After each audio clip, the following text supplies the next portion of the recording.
Are you looking for a job? If so, you'll need an impressive, well-written CV. But how can you write one? On this podcast, you'll learn what to include in a good CV and what not to include so that you can give the best impression possible before the interview. Now, Clare from smartenglishcoach.com is a CV expert and the perfect person to help you create an effective CV or resume that will get you that important job interview. Welcome to Aprender Inglés with Clare and Craig.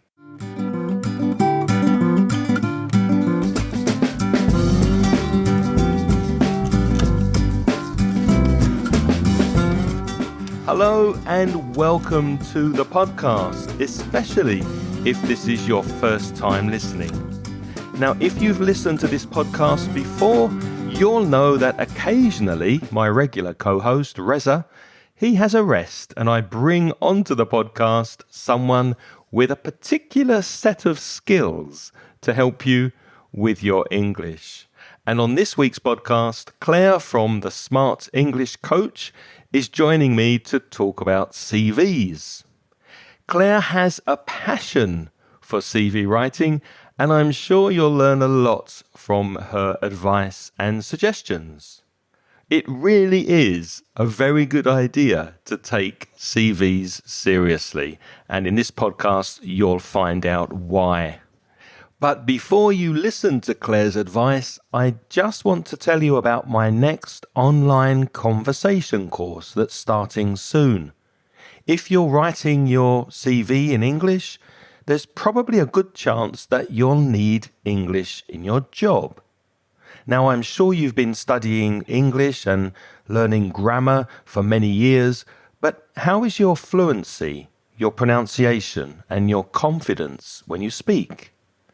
If you want to improve that, come and join me and a small group of motivated students on Zoom, and we'll take your speaking to the next level. If this sounds interesting and you'd like more information, send me an email to Craig, C-R-A-I-G, at inglespodcast.com, and I'll give you more details. And I really hope to see you on the inside. And now sit back with your favourite drink and enjoy my conversation with Clare from smartenglishcoach.com. Clare, welcome to the podcast. It's wonderful to talk to you again. How are you? I'm really well, thank you, Craig, and thank you so much for inviting me back. I'm very happy to be here.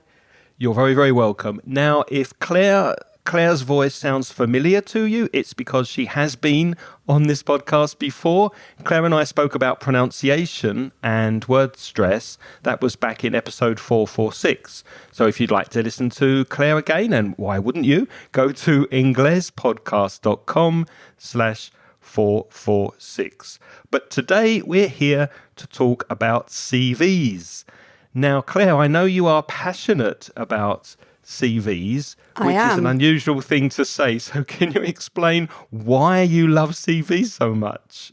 Yes, I can. So I think that everybody needs to be able to write their CV. So obviously CV means curriculum vitae, and it's the thing that you write when you want to get a job. But the thing is, most people absolutely hate writing their CVs.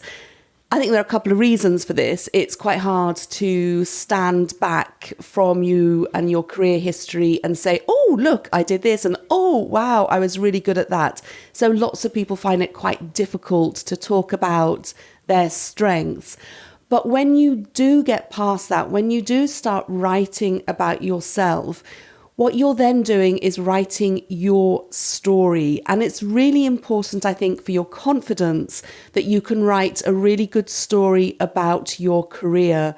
So, Clare, what's the difference between a CV and a resume, if any? There's no difference. In British English, we say CV, and in American English, they say resume. They both do the same things. So they're both things that you need to write when you apply for a job. Okay, that's clear. And you mentioned before that it's important for, or quite nice really, for a person to write down their history, their story. But why is it important for a potential employer to have a good CV? Right, that's a really good question. Employers need to see quickly if you're going to be any good for the job.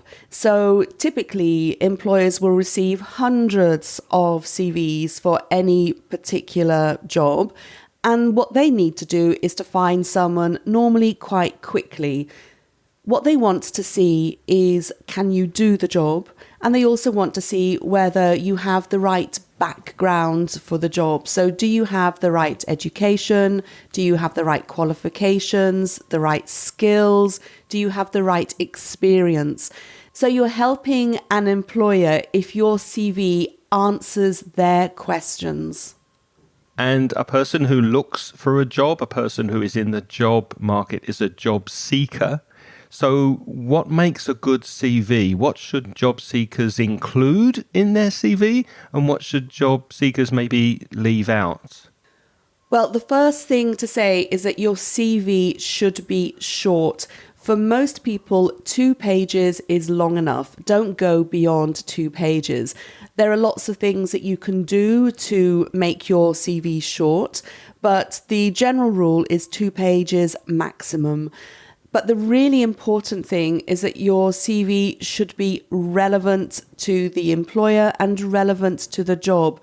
So that means that all the experience, all the work history on your CV should match what that employer is looking for. So for that reason, you can leave out any information which is too old or any information that isn't important. So really, if I understand that correctly, you kind of have to tweak or change your CV depending on the job you're applying for. Absolutely.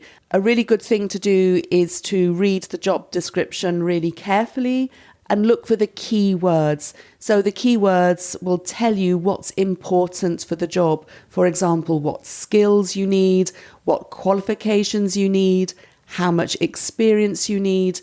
And when you have a good idea of what that job is, then you can start writing your CV to match the job description and to match the keywords. Right. I recently had to update my CV, which hadn't been updated for about 15 years. And when I started to rewrite it, I was thinking, well, I remember it was important years ago to have a personal statement about me, a sort of a summary introduction to the CV that summarizes the kind of person I am. Do you think that's important? And if so, what should people include in a personal statement on a CV? Okay, so I call personal statements summaries, and I think they are an excellent idea for all CVs. So your summary is going to be 3-4 sentences perhaps, and it comes right at the top of your CV. So it comes before your skills, before your experience, before your education. And obviously in a summary, you are summarizing everything that you have done in your career. But it has to be short, and you can include, for example, some standout achievements. So the most important career achievements. You can include in your CV anything which is really important for the job. So, for example, if you needed a particular teaching qualification, then you can put that in your summary. You might also want to put the amount of experience that you have got. So the summary is a really important paragraph right at the beginning of your CV, which tells an employer immediately that you are the right person for the job. And as I said, I think it's important for pretty much any job seeker. Even school leavers could have a summary where they talk about their key qualities, their key characteristics. Yeah, maybe any achievements they've had at university or any clubs they've been part of or formed. So that could be important. Yes, but I would say keep the summary quite short. And when you write the summary, and if you include, for example, some really important achievements, make sure then that you don't leave the rest of your CV looking a bit empty. So just choose the real highlights of your career and you can put that in your summary. I've got it. Right, that's clear. Now, you said to put this summary at the beginning of the CV so that it stands out. It's very clear to see. So let's talk a little about the formatting and the layout. I know on the internet you can find CV builders and these Word templates that you can use as a starting point. Do you recommend those? Absolutely. I think what they do is they give you a good idea of how a CV can look. But I would say you have to be a little bit careful with some of them. So I have seen CV word builders where, for example, for the skills section, they say, oh, just write a list in bullet points of all your skills.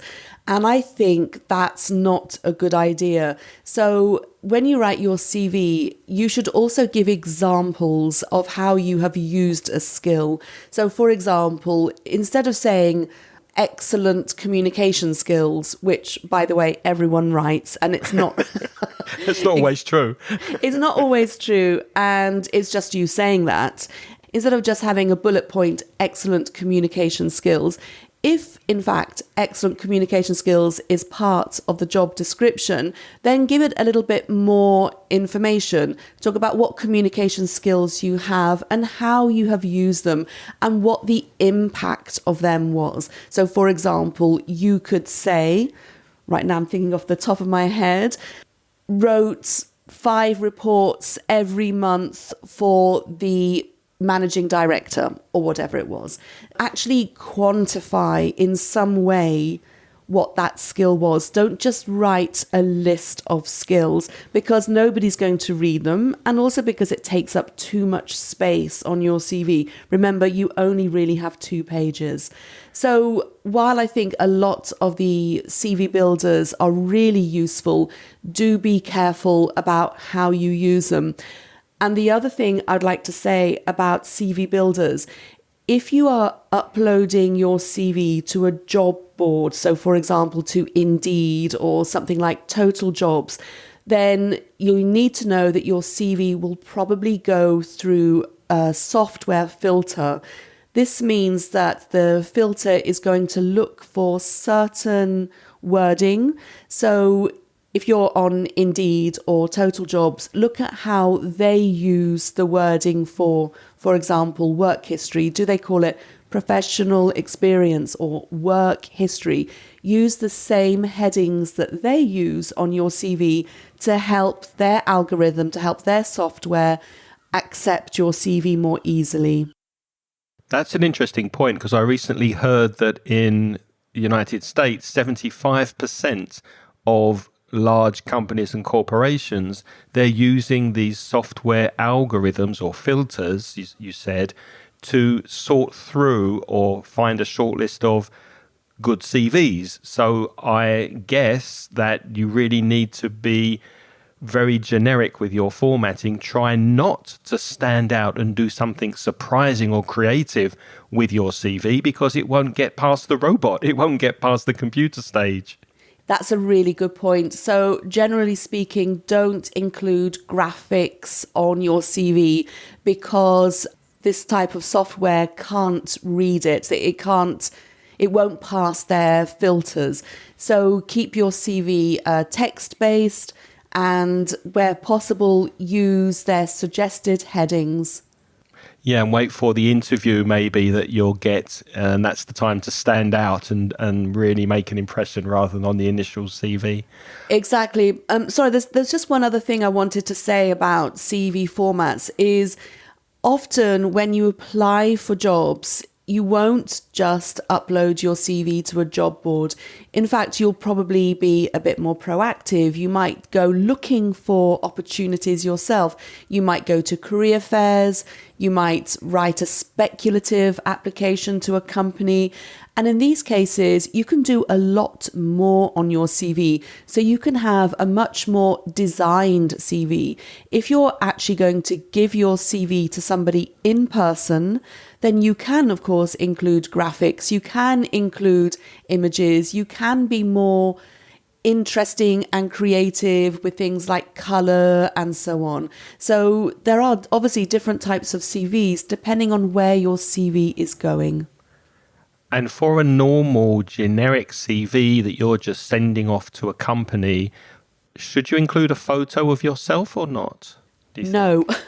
No, why not? That is a very clear answer. The problem with photos, and it's not just photos, it's also things like your date of birth or your marital status or your full address. The problem with all this is that it's potentially discriminating information. So if you're sending your CV with a photograph, somebody's going to look at your photograph and they might make a judgment about you. If you include your date of birth, same thing. They might think, oh, you're too old or you're too young. You don't need this information on your CV. You don't have space for it, and it might work against you. So unless the employer particularly requests a photo, which might be for a modeling job, a fashion job, in all other situations, do not include your photo. Of course, there are places where you do have your photo, for example, your LinkedIn profile or a professional bio, but on your CV, no.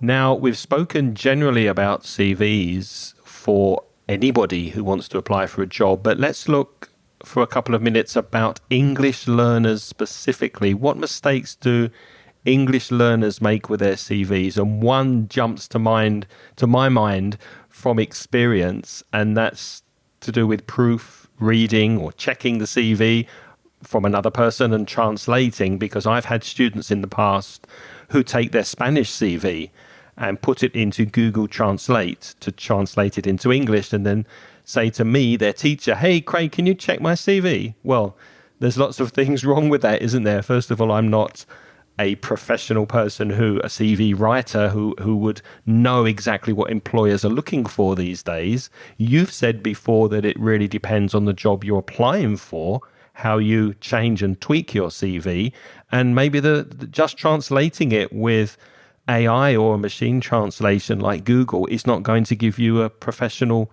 translation. What do you think, Claire? Yeah, I completely agree. I mean, translating a CV would be a good start, I suppose, but the problem is also formatting. So I'm not sure about Spain, but in Italy, for example, lots of people use what they call a Europass CV, which is a particular CV format. In fact, when you write a CV or a resume, the formatting can be completely flexible. You don't have to have any particular order of information or order of sections. So someone with very little work experience, a recent grad, might have their education history immediately below their summary. A grad is a graduate, right? Just to clarify, a recent graduate. Yes. Whereas somebody with a lot of experience would probably start with career summary or career highlights and then move on to professional experience with the education section right at the end of their CV.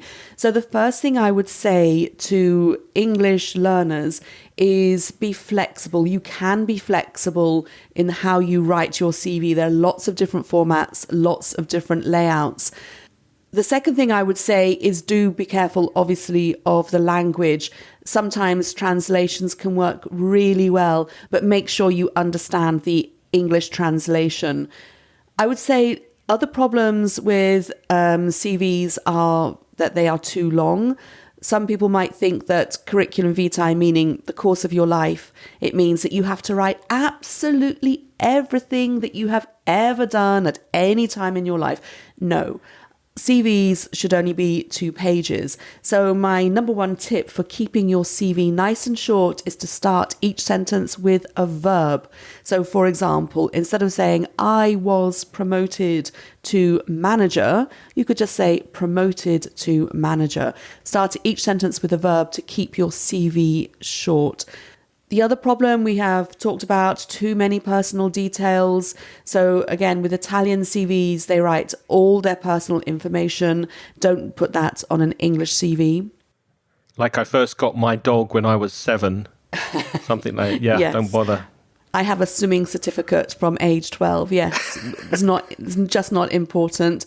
Not enough focus on the job or the employer, so you haven't adapted your CV for that job. I think that's a problem that everyone has.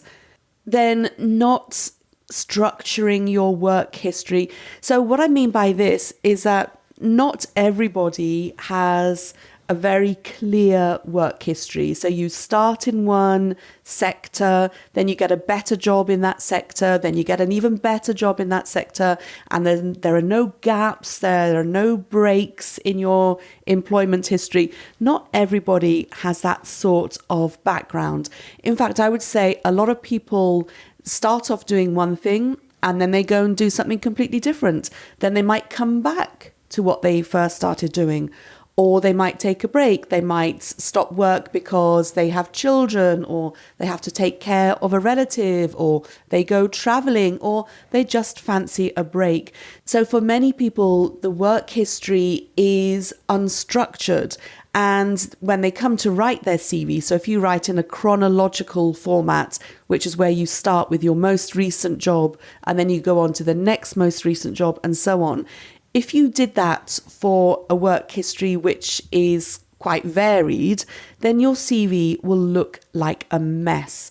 What you need to do is to give it some sort of order, to give it some sort of themes, some sort of pattern to show an employer that you can do the job that you're applying for. So you need to delete jobs which aren't relevant, or write only about the most relevant parts of a job. You can use, for example, headings to group your jobs. So, for example, you could have a heading saying teaching experience, or another heading saying customer services experience. And this helps you to make sense of a career history which is quite varied. I'm really pleased to hear you say that, Claire, because when I adapted my CV recently, it looked, well, my CV, my working life is a bit like Swiss cheese. It's got lots of holes in it because I used to travel a lot. And I've done different jobs. I haven't always been an English teacher. So when I applied for this teaching job, I only included the relevant jobs that had something to do with English teaching. And I thought if they like the look of my CV, I can fill in the gaps and tell them other things I've done in the interview if I get one. So Exactly. Did I do the right thing there? Absolutely. And I think also if you have quite a lot of experience, so for example, my experience is quite long because I'm quite old. So me too. So you might want to have a section called earlier career history, where you just write a few sentences about what you did, more than 20 years ago. But in general, you don't need to go back longer than 20 years on your CV, because your most recent career history is probably going to be the most relevant. So keep it recent and keep it relevant, the 2 R's. I like it. The other thing which I think many job seekers don't do, and it's not just learners of English, and this is they don't put their achievements on their CVs. This is something, again, which is quite difficult to do. We're not really used to saying, oh, I did this amazing thing. But this is important for CVs. You need to take a step back. You need to be objective and think about where you did a really good thing at work. And if you can, to add a number to it. So for example, if you're talking about your success as an English teacher, one of your achievements could be coached 100 plus students for first certificate exam with a 90% pass rate. You've got 2 numbers in there. You probably wouldn't need 2, but you've got the number of students that you coached and your success at coaching. So they got a 90% pass rate. For a sales CV, for example, you could write increased sales by £100,000 in a slow market. So what you're doing is you're showing the impact of your work. You're writing a little achievement story, and these achievement stories are things that you might get asked about at interview, and they basically show that you can do the job, that you are good at your job. That makes a lot of sense, because if you're advertising your wins, your achievements, then when the future employer is reading your CV, they're thinking, hopefully, oh, he could maybe do that for us, or she could really help us with our sales figures. So that's, a very good tip. You mentioned earlier on, Claire, LinkedIn. What should job seekers think about or bear in mind when it comes to a LinkedIn profile? Yeah, LinkedIn is a really good place to be. So obviously, LinkedIn is an international networking platform. If you do want a job in the international marketplace, then you really should have a LinkedIn profile. Now, LinkedIn profiles are different from CVs. Obviously, you can have your photograph on a LinkedIn profile, but the style is completely different. A LinkedIn profile is written in the first person. So, for example, I help students get to advanced level. A CV is normally written from the third person. For example, promoted to manager. With LinkedIn, you can do lots of other things as well. So obviously you can network with people, you can write posts, you can comment on what other people write. LinkedIn is much more dynamic than a CV, and it allows you to get in front of people. So it allows you to talk to people in the companies where you think you might want to work. On the subject of international marketplaces, one thing that's just occurred to me is a student I remember from a couple of years ago who had finished her studies at university as a journalist, and she was looking for a job. And I said, well, is there anywhere I can go on the internet to see a website that you have and read some of your articles? And she said, no, there isn't. So my question is it a good idea for some professions like journalism, for example, to have maybe a basic website and use that as your CV and send a link? Yes, I think that's a really good idea, to have a very simple website where you can link to all of your articles and put the link to that website on your CV. So I think you still need a CV, but at the top of your CV where you have your contacts information, also include a link to a personal website. And it's not just journalists who might want their own website.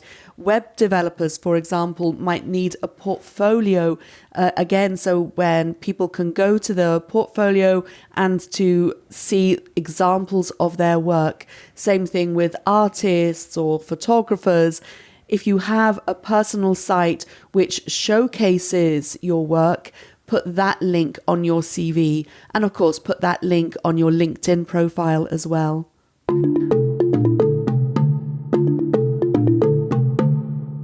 Claire, I'm sure people listening who are looking for a job at the moment in the English-speaking world, I'm sure they found this really, really useful. Thanks for all your tips and advice. Is there anything we've forgotten? Any final things that you could say for anybody who's looking for work out there and needs a good CV? So to sum everything up, I think there are 5 things that any job seeker really needs to remember when they write the CV. The first one is to keep it short, 2 pages for most CVs. Second thing, keep it relevant. So make sure that everything that you write on your CV is relevant for the job that you're applying for and the employer. The rest of your information you can probably delete. Third tip, make it powerful. So by this, I mean use interesting vocabulary that shows your impact. Avoid words like responsible for or duties included. Make every word powerful. Tip number 4 is to be flexible. Remember, there are different formats depending on where you are in your career. And then my 5th tip, and this is my ninja tip, this is to, first of all, write a master CV. So what a master CV is a list of everything that you have ever done. All the qualifications that you have got, all the skills that you have developed, all the jobs that you have done, all the achievements that you have. You don't send this master CV to any employer, but you update it as you go through your jobs. You update it when you start your career. And then when you want to write a CV, you can choose from your master CV the best bits for that job. This is the only way, I think, to make CV writing quicker, because you don't have to invent every time. You can just choose the parts from your master CV which are important for that job. That makes a lot of sense. Copy paste, depending on the job you're actually applying for. Make sure it's relevant. Excellent. Now, Claire, thank you so much for speaking to us. On your website, smartenglishcoach.com, there is a link for your course, English for Your Career. Can you talk about that? Yes, thank you. So English for Your Career is my new course which shows you how to write your CV, how to write your LinkedIn profile, and also how to write a professional bio. And on this course, I show you examples of different types of CVs, so chronological CVs, skills CVs, and combination CVs. And I give you tips for writing the different sections in your CV. And I also give you tips for writing CVs for different industries. So in this course, I take you through all the steps of writing a CV, and we look at what to write and how to write each section. And we also look at the language of CVs, so how you can use keywords and how you can write your achievements. The link, if you want more information, is smartenglishcoach.com/CV. Fantastic. And if you're driving or on the treadmill in the gym or walking the dog, well done. Don't worry. There will be links in the show notes to this episode of everything that Claire's mentioned, including her English for Your Career course. So to see those show notes, go to inglespodcast.com/Clare. That's CLARE. By the way, how can people find you, Claire, on LinkedIn?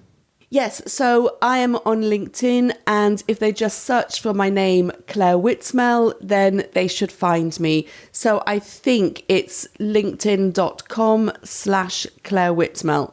How do you spell your surname? Right, so my surname is WHITM for mother, ELL for London. Fantastic. And again, links to everything, including Claire's LinkedIn page and profile, will be in the show notes. Claire, thanks so much. It's lovely to talk to you. And thank you for these wonderful tips on CV writing. Thank you so much, Craig. I just really want to finish by saying I hope that you enjoy writing your CV.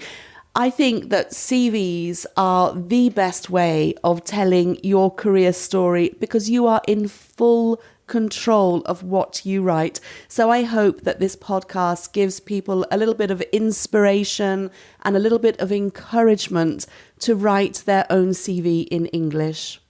And a word of advice, don't ask your English teacher to check it for you. We don't like that. Just go and take Claire's course. It will be much better value for you. Thank you so much, Craig. It was such a pleasure to have Claire on today's podcast, sharing her expertise and knowledge. And if you enjoyed the podcast, remember that Claire was also speaking about pronunciation not so long ago. If you want to listen to that episode, it's episode 446, Improve Your Pronunciation with Word Stress. So to listen, go to inglespodcast.com/446.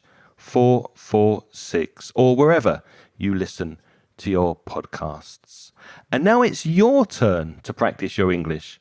Are you looking for a job in the English-speaking world? We would love to hear about your experience. Do you have a CV in English? Have you had job interviews in English? If you have, send us a voice message and tell us about it. It's an opportunity for you to practice your speaking, and of course, we'll include your voice message in a future podcast episode. To record your voice, go to speakpipe.com, speakpipe.com/Ingles podcast. If you want to contact us by email, you can write to me, Craig, at inglespodcast.com. And for my co-host, Reza, write to belfastreza@gmail.com. This podcast is sponsored in part by mansioningles.com. If you'd like a paid course to help you with your English, why not visit the online store? Go to store.mansioningles.net.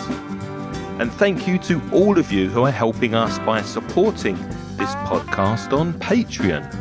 And you too can become a Patreon supporter for a minimum of $1.50 per month. When you do so, you get instant access to recent transcriptions. Go to patreon.com, patreon.com/Ingles podcast. And a huge thank you to everyone who is helping us to keep this podcast going by supporting us on Patreon. If you enjoyed this podcast, please tell your friends so that more people can listen. Next week, Reza will be back on the podcast, but until then, have a wonderful week. Keep studying English. Thank you for listening and take care. The music in this podcast is by Pitts. The track is called See You Later.